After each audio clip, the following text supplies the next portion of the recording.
Combat Controllers CCTs are a special operations force within the United States Air Force, trained to operate independently or alongside other elite units like Navy SEALs, Army Special Forces, and Delta Force. Their primary job is to establish and control airfields in hostile or remote environments, guide air support in combat zones, and coordinate close air support CAS during joint operations. CCTs are both FAA-certified air traffic controllers and Tier 1 level operators capable of engaging in direct combat. They provide a critical bridge between ground forces and aerial firepower, often acting as the unseen hand that guides bombs, aircraft, and extraction teams in the most dangerous areas of the world.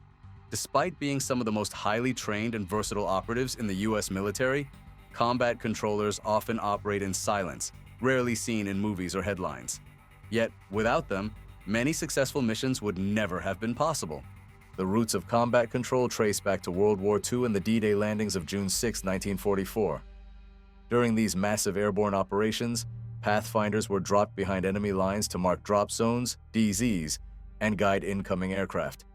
These early airmen, working with rudimentary radios and signal flares, laid the groundwork for what would eventually become the modern-day CCT. In the Korean War and later in Vietnam, the need for battlefield air traffic controllers became even more urgent. The U.S. military realized that precise coordination of air assets was vital for success, particularly in areas with rough terrain or limited infrastructure.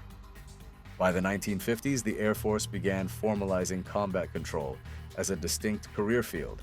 In Vietnam, CCTs played a critical role in directing airstrikes, guiding medevac helicopters into hot zones, and managing aircraft in chaotic airspace. Their expertise was essential during high-intensity battles and clandestine missions in Laos and Cambodia. By the time the global war on terror began in the early 2000s, combat controllers were ready. They were instrumental in the early stages of Operation Enduring Freedom in Afghanistan, helping to establish forward airfields and direct airstrikes that decimated Taliban positions. They have since served in Iraq, Syria, and across the globe in both combat and humanitarian missions. Combat controllers have one of the most diverse mission sets in all of special operations. Here are just some of their core tasks. Air Traffic Control, ATC. Establishing and managing landing zones, LZs, drop zones, DZs, and airstrips, often in austere or hostile areas. Close Air Support, CAS, calling in precision airstrikes, coordinating with pilots, and guiding munitions with laser or GPS targeting systems. Reconnaissance, performing surveillance and intelligence gathering, especially in denied areas. Direct Action, operating alongside other SOF units in raids, assaults, and capture-lights-kill missions. Humanitarian Aid, leading airfield operations in disaster zones, enabling rapid delivery of aid and evacuation of civilians. What sets CCTs apart is their ability to do all of this independently. They often deploy as solo operators embedded with other special forces teams, bringing their air power coordination expertise to the fight. Becoming a combat controller is one of the most difficult paths in the U.S. military. The selection and training pipeline takes approximately 2 years and has a washout rate of 70 to 90%. Here's how it breaks down. A. Initial entry training. New recruits begin with basic military training, followed by the Special Warfare Preparatory Course. Here, candidates are pushed physically and mentally, preparing them for what lies ahead. B. Combat Control Selection Course. Held at Lackland Air Force Base in Texas, this 4-week program tests physical fitness, problem-solving, teamwork, and leadership. Candidates are constantly evaluated under stress, with an emphasis on adaptability. C. Air Traffic Control School. Here, trainees become certified air traffic controllers, learning FAA protocols, radio procedures, and aircraft guidance techniques. This training is essential to their battlefield role. D. Airborne School. Held at Fort Benning, Georgia, this 3-week course teaches parachuting skills. CCTs must be able to jump into hostile areas, including at night or with full gear. E. SEER. Survival, Evasion, Resistance, and Escape. CCTs must know how to survive in hostile territory, evade capture, resist interrogation, and escape if necessary. F. Combat Control School. The final phase, held at Pope Army Airfield, is a 13-week crucible that tests everything they've learned. It includes advanced tactics, demolitions, small unit leadership, and live fire exercises. Upon completion, graduates receive their Scarlet Beret and become officially recognized as combat controllers. The Scarlet Beret worn by CCTs is a symbol of excellence, sacrifice, and elite skill. It may not be as well known as the Green Beret or Seal Trident, but within the Special Operations community, it commands deep respect. Combat controllers are warriors. Yes, but also technicians, communicators, and problem solvers.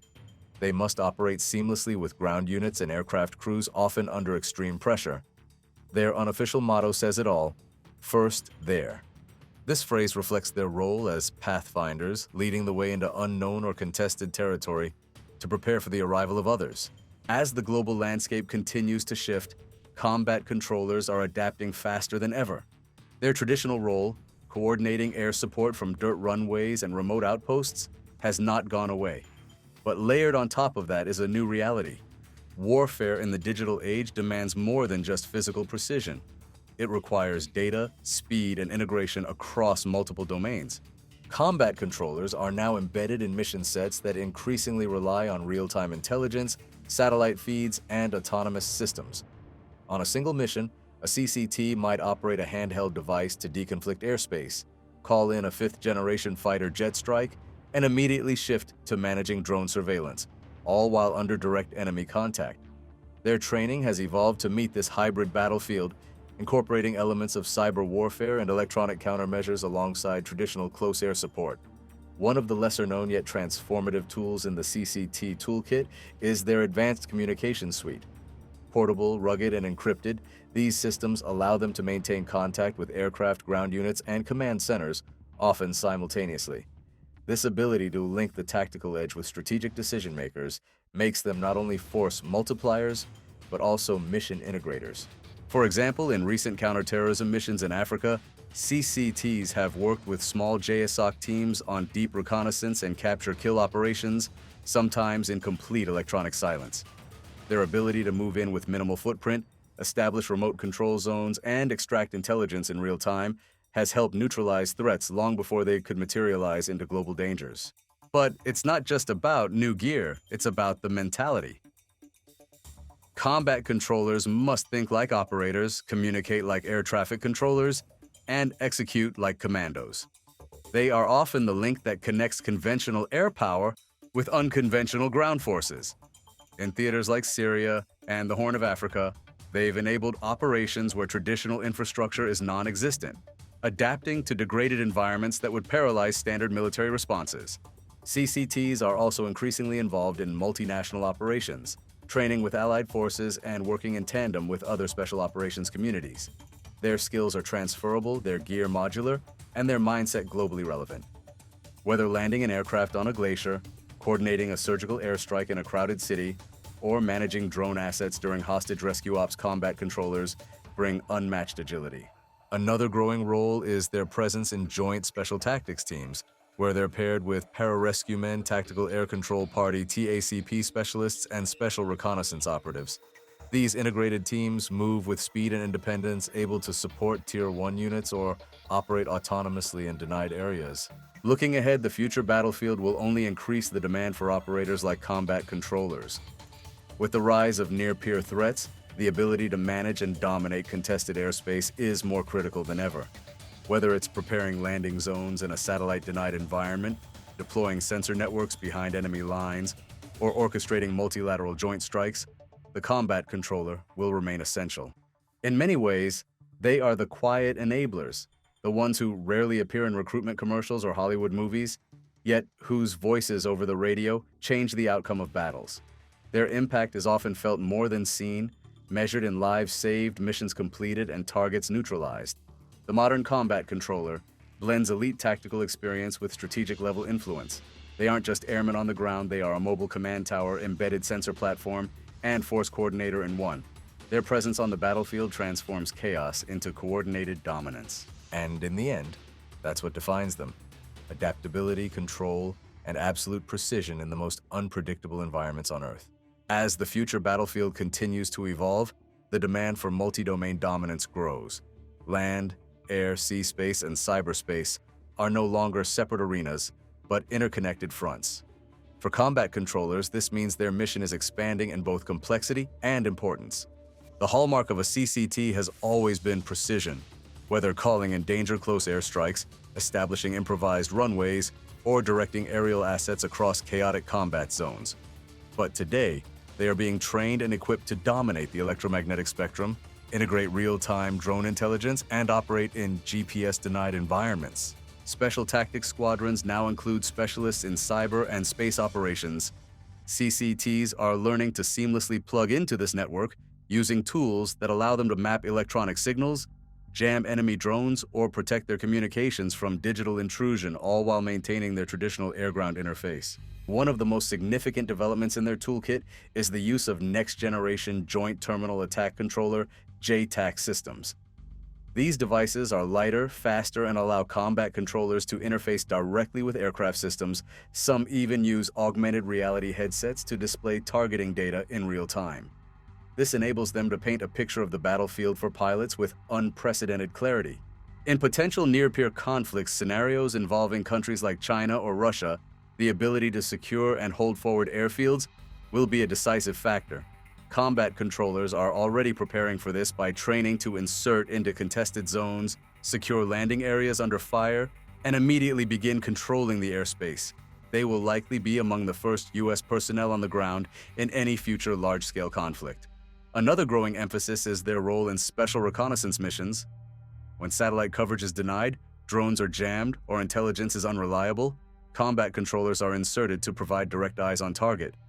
Their small team tactics, ability to survive and operate without external support, and deep understanding of the battle space make them ideal for these critical recon missions. Despite their increasing technical responsibilities, the foundation of the CCT remains the same: control the chaos.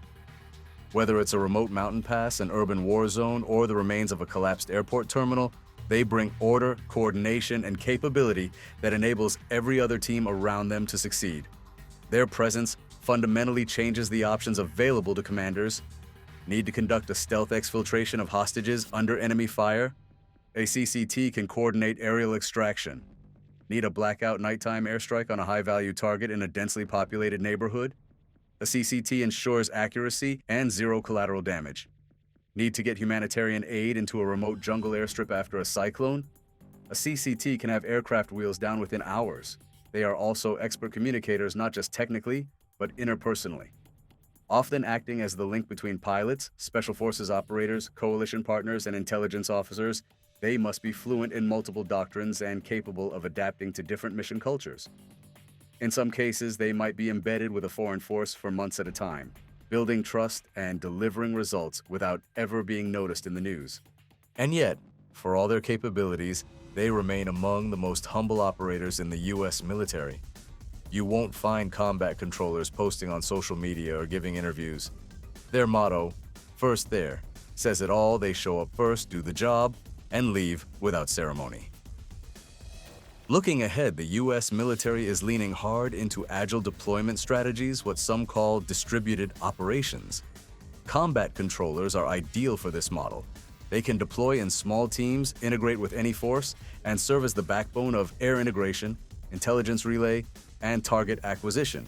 Some are even training to support space-based operations, preparing for scenarios where orbital assets are disrupted and ground-based teams must manually coordinate critical mission elements. Whether in the Arctic, desert, jungle, or even megacities, their operational environment is wherever control is needed and chaos reigns. In short, combat controllers are not simply air traffic controllers with rifles. They are hybrid warriors built for tomorrow's wars.